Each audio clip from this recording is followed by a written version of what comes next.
اللہ الرحمن الرحیم۔ آج کا میرا عنوان ہے چند معروف اسلامی اسکالرز کے بارے میں دارالعلوم دیوبند کے فتاوی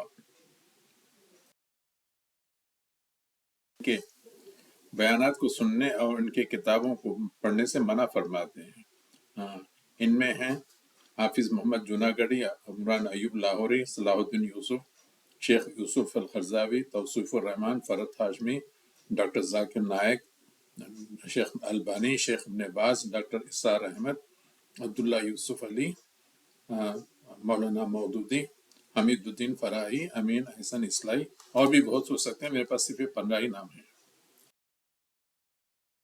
یہ ہے کہ یہ لوگ تقلید سے یعنی اندھی تقلید سے منع کرتے ہیں، 3 طلاق کو یک کہتے ہیں، اور عورتوں کی نماز اور عورتوں کی نماز اور مردوں کی نماز میں کچھ فرق نہیں بتاتے یا اس کے قائل نہیں ہیں۔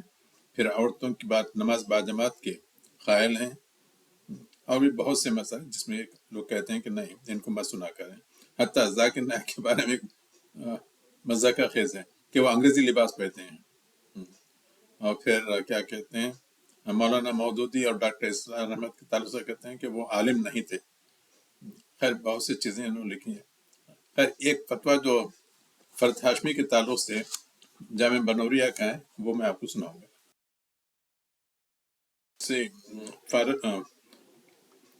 شدہ یہ فتویٰ ڈاکٹر فرد ہاشمی کے بارے میں، فتویٰ کا نمبر ہے 16986، اور یہ شائع ہوا تھا سپٹمبر 2012 میں۔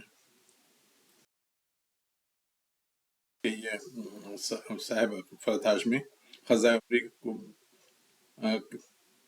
کو خزا کرنے کی ضرورت نہیں کہتے ہیں، صرف توبہ کافی ہے۔ پھر 3 طلاق کو ایک قرار دیتے ہیں، خواتین کو جماعت کے ساتھ نماز پڑھنے کی تلقین کرتے ہیں، یہ کرتے ہیں۔ نیز مثلاً علماء و فقہا سے بزد کرنا اور مدارس دینیہ کی اہمیت کو ذہنوں سے کم کرنا۔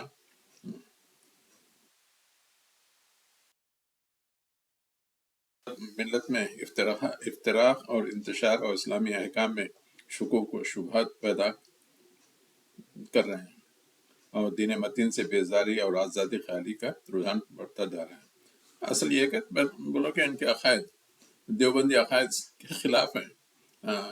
دیوبندی جو نا صوفیہ کی جماعت ہے، اور فقہ حنفی کی ترویج کے لیے بنیاد رکھی گئی تھی۔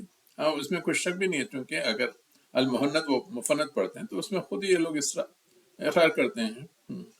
خلیل احمد سہارنپوری کی لکھی ہوئی کتاب ہے، وہ کہتے ہیں کہ یہاں فقہ حنفی کی ترویج ہمارا مقصد ہے، اور یہ لوگ صوفیہ بھی ہیں، شہر بندی، نقشبندی اور چشتی سلسلے کے صوفیہ ہیں، خود ہی اقرار کرتے ہیں، اور عقائد میں یہ لوگ ماتوری اور اشعری ہیں۔